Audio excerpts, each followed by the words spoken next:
Hello everyone, welcome to week 8 of Think Tank Training. This week we're talking about selling in a spring market. Traditionally speaking, spring is the busiest time of year when it comes to real estate sales, so we're going to answer a few questions that have come in over the last week. Georgia, you've got a couple there for us? Yeah, so first one today is how do you prepare for a busy selling period such as spring?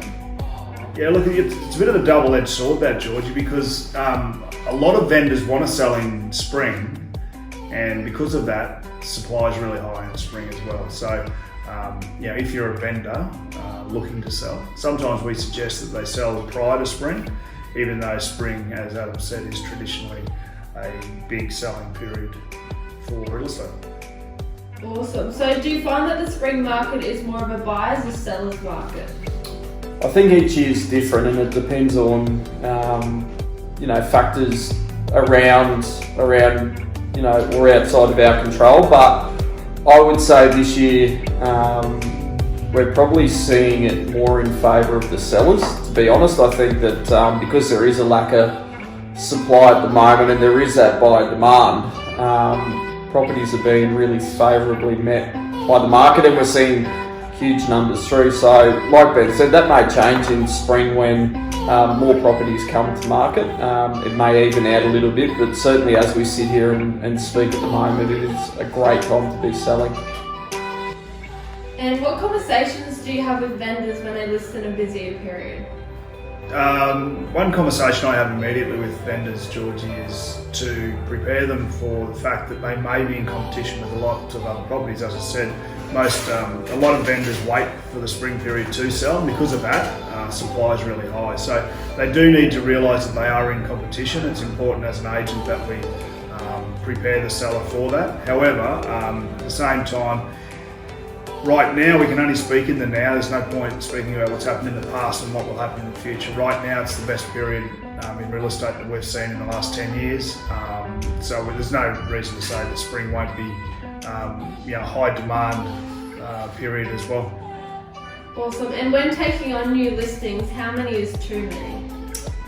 I think it depends on the agent, and I think it depends on how organised you are and what structures you have in place. If you run an efficient team with your associate or PA, then there's no reason where you can't handle 20 to 30 listings. And it sounds like a lot, but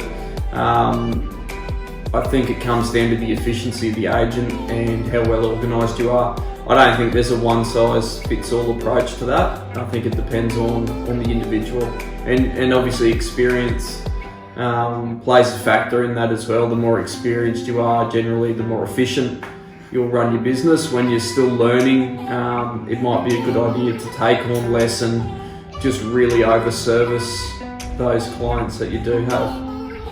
Awesome. And how do you adjust your marketing for busier periods, both property marketing and your profile marketing?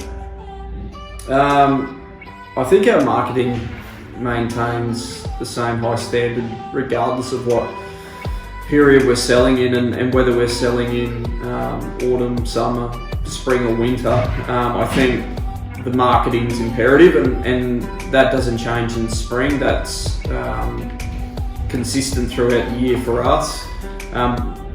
Like Ben said earlier, when you do come into those traditionally busier periods like spring, supply will increase. So it is important that the marketing of your property is top notch, because you are selling that in competition with other properties, and you need to do something that makes your property stand out from the competition. Awesome. And Ben, what tips do you have for agents juggling multiple listings in a busy period? Probably my top tip would be not to procrastinate over minor details about the listings. Have a routine, obviously, but the important thing is, don't think about, don't think, do.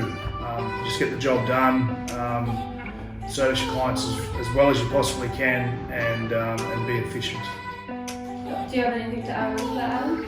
No, the only thing I would say is to people that are in two minds about selling, don't wait for spring. Like I said, this year's been a little bit different to previous years. We've noticed a huge spike in activity in the last sort of month, and that looks like it's going to continue throughout August. So if you have given any thought to selling and you were perhaps waiting until September, October, and you are ready to go now, pull the trigger, because it is a really, really good seller's market. Awesome. I think that's about it for today, guys. Thanks, Georgie. Great job.